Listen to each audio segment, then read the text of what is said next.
Halo semuanya, di sini saya akan menjelaskan mengenai penyakit dari congestive heart failure atau disebut juga sebagai gagal jantung. Saya akan menjelaskan pengertian dari gagal jantung. Gagal jantung adalah kondisi di mana jantung tidak memompa cukup darah ke organ tubuh dan jaringan lain. Ketika salah satu atau dua bagian jantung tidak memompa darah keluar, darah akan menumpuk dalam jantung atau menyumbat di organ atau jaringan. Akibatnya, darah menumpuk di sistem peredaran darah. Jika jantung sebelah kiri yang gagal berfungsi baik, sistem jantung sebelah kanan akan sesak akibat darah yang menumpuk di dalam jantung tersumbat akibat kontraksi berlebihan untuk mendorong darah dan dapat menyebabkan gagal jantung.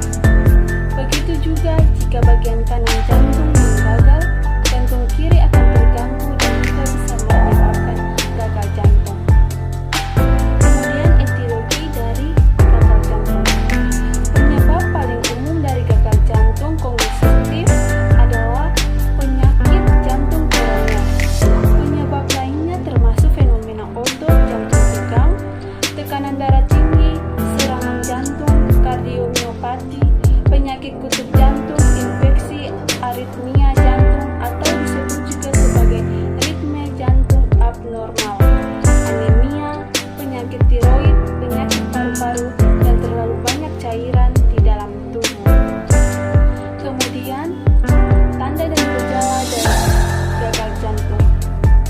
Gagal jantung terbagi menjadi dua berdasarkan waktu perkembangan gejalanya, yaitu kronis dan akut. Pada gagal jantung kronis, gejala berkembang secara bertahap dalam waktu yang lama. Sedangkan pada gagal jantung akut, gejala berkembang secara cepat. Gejala utama dari gagal jantung yaitu yang pertama, tubuh terasa lelah sepanjang waktu. Yang kedua, sesak nafas ketika beraktivitas maupun beristirahat.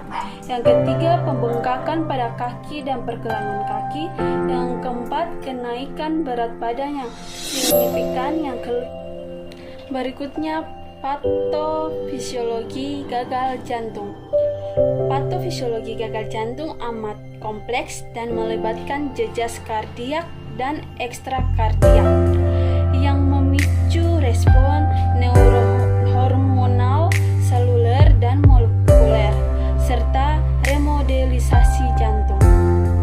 Aktivitas neurohormonal yang pada mulanya bersifat adaptif kemudian berlanjut secara kronik, disertai remodelisasi yang buruk semakin memberat jejas jantung dan di luar jantung. Misalnya, vaskuler, pulmoner, dan renal. Mekanisme neuronal progresivitas gagal jantung. Mekanisme neuronal kompensatorik yang terlibat dalam kejadian gagal jantung menyangkut aktivitas sistem parasimpatik, sistem renin-angiotensin, dan perubahan neuronal pada ginjal dan vaskuler perifer. Kemudian, diagnosis dari gagal jantung. Diagnosis gagal jantung tidak mudah dilakukan baik pada skenario gagal jantung akut maupun kronik. Pada kasus akut, gagal jantung dapat memiliki gejala yang mirip dengan iskemia miokard, eksaserbasi atau penyakit paru obstruktif kronik atau PPOK, emboli, dan infeksi paru. Sementara itu, pada situasi kronik, gagal jantung kadang sulit dibedakan dari depresi, asma, sirosis hati, dan hipotiroidisme. Sebab itu, kehati-hatian perlu diterapkan dalam mengenali pasien yang dicurigai dengan gagal jantung agar pemeriksaan diagnostik dan intervensi yang tepat dapat dilakukan. Baik, saya akan masuk dengan asuhan keperawatan dari penyakit congestive heart failure atau gagal jantung dengan contoh kasus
2021. Diagnosa medis congestive heart failure atau disebut juga dengan gagal jantung. Identitas penanggung jawaban tidak ada karena tidak tertera dalam soal contoh kasus. Status kesehatan. A. Status kesehatan saat ini sakit. B. Keluhan utama sesak napas, sering BAK pada malam hari dan peningkatan berat badan meningkat. C. Alasan masuk congestive heart failure atau gagal jantung. D. Upaya yang dilakukan untuk mengatasinya, untuk menyembuhkan pasien dari sakit yang dialami. Status kesehatan masa lalu tidak ada. Diagnosa medis dan terapi yaitu congestive heart failure atau gagal jantung. Pola kebutuhan dasar. Biologis sebelum sakit, kebutuhan biologisnya terpenuhi secara utuh. Saat sakit, kebutuhan biologisnya tidak dapat terpenuhi dengan baik. Psikologis sebelum sakit, pasien mengatakan bahwa tidak ada gangguan psikologis yang diderita. Saat sakit, pasien mengatakan pasien menjadi kepikiran sehingga menjadi beban dan mengganggu psikologis pasien. Sosiologis, sebelum sakit, pasien mengatakan tidak ada masalah dan komunikasi dalam masyarakat. Saat sakit, pasien mengatakan pasien malu untuk bersosialisasi.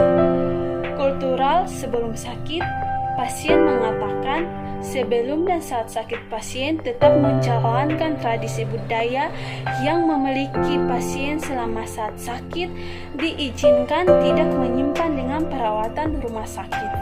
Spiritual, sebelum sakit dan saat sakit, pasien mengatakan sebelum sakit dan saat sakit, pasien tetap menjalankan ibadah dengan rutin. 6. Pola persepsi dan manajemen keluarga.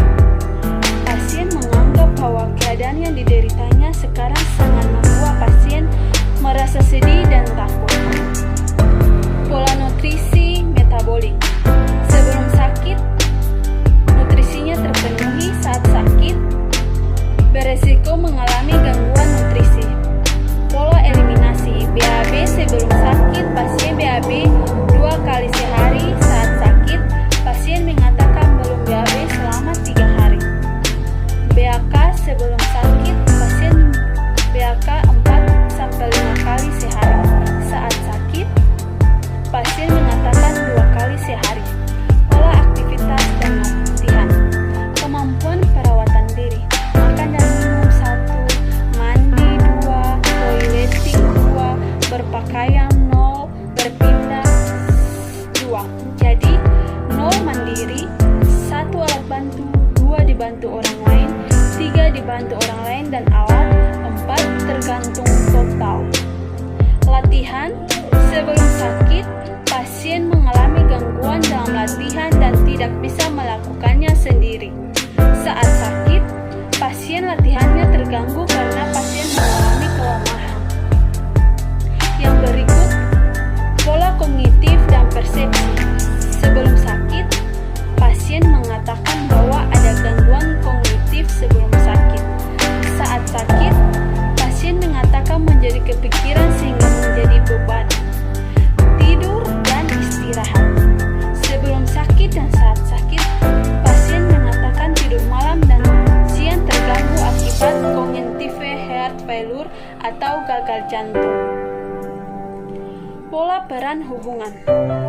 Pasien mengatakan meskipun selama sakit dan saat sakit, peran pasien sebagai anggota keluarga tidak ada masalah karena keluarganya dapat memahami kondisinya.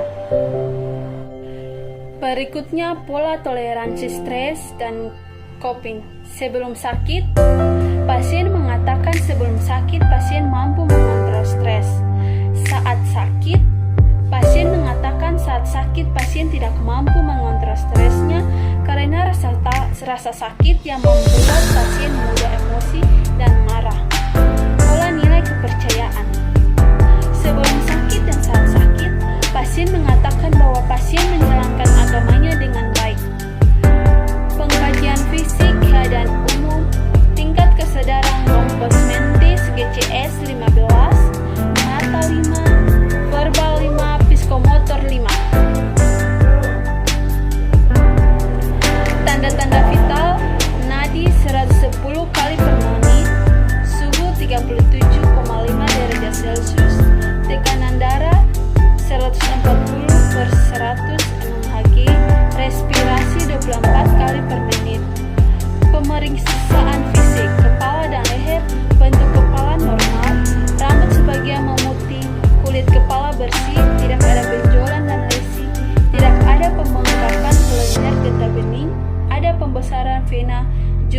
garis.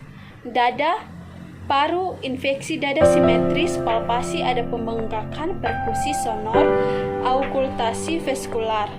Jantung, infeksi dada simetris, palpasi ada pembengkakan, perkusi tidak ada, aukultasi tidak ada. Abdomen, infeksi ada jejas, palpasi ada pembengkakan. Integumen, vulnus, ekstremitas atas, telapak tangan kiri pasien dan kanan pasien dapat digerakkan normal, bawah ekstremitas bawah tidak dapat diangkat karena sakit. Pemeriksaan penunjang. Data laboratorium yang berhubungan yaitu creatine kinase atau CK. Yang kedua, pemeriksaan radiologi atau rongsen toraks. Yang ketiga, hasil konsultasi pasien mengalami gagal jantung akut. Yang berikut pemeriksaan penunjang diagnostik yaitu EKG atau disebut juga elektrokardiogram. Analisa data. Data subjektif pasien mengeluh sesak nafas. Data objektif irama nafas tidak teratur, dispnea, etiologi, gagal jantung garis bawah edema paru garis bawah curah jantung atau COP. Masalahnya congestive heart failure atau gagal jantung. Tabel daftar diagnosa keperawatan. Resiko tinggi ketidak efektifan pola nafas. C. Rencana tindakan keperawatan. Hari tanggal 10 November 2021. Nomor 1. Tujuan dan kriteria. Tujuannya setelah dilakukan tindakan keperawatan diharapkan pertukaran gas meningkat. Kriteria hasil pertukaran gas: 1. Dispnea menurun, 2. PCO2 dan O2 membaik. 2. Setelah dilakukan tindakan keperawatan diharapkan pola napas membaik. Kriteria hasil: frekuensi nafas dalam rentang normal. Intervensi: 1. Memonitor abdomen sebagai indikator penurun perfusi. 2. Atur periode latihan dan istirahat untuk menghindari kelelahan. 3. Mengajurkan untuk menurunkan stres. Rasional: 1. Untuk memonitor abdomen sebagai indikator penurunan perfusi. 2. Untuk mengatur periode latihan dan istirahat untuk menghindari kelelahan. 3. Untuk mengajurkan menurunkan stres. D. Implementasi keperawatan. Hari, tanggal, jam. Tanggal 10 bulan November 2021. Nomor 1. Tindakan keperawatan: memonitor abdomen sebagai indikator penurun perfusi. 2. Mengatur periode latihan dan istirahat untuk menghindari kelelahan. 3. Mengajurkan untuk menurunkan stres. Evaluasi proses. P. Nyeri dada disebabkan penurunan oksigen ke miokardium. Q. Nyeri seperti tertekan, beban berat. R. Dada bagian kiri. S. Skala nyeri sedang. T. Nyeri terus menerus. Yang terakhir, evaluasi keperawatan. S. Pasien mengatakan bahwa beberapa aktivitas masih dibantu oleh orang lain seperti perawatan diri dan berpindah. O. Tampak terlihat beberapa aktivitas pasien masih dibantu oleh keluarga maupun perawat. A. Masalah belum teratasi. B. Intervensi dihentikan dan dilanjutkan pemeriksaan. Baik, ini hasil tugas saya tentang penyakit congestive heart failure atau gagal jantung dengan contoh kasus dari gagal jantung. Sekian dan terima kasih.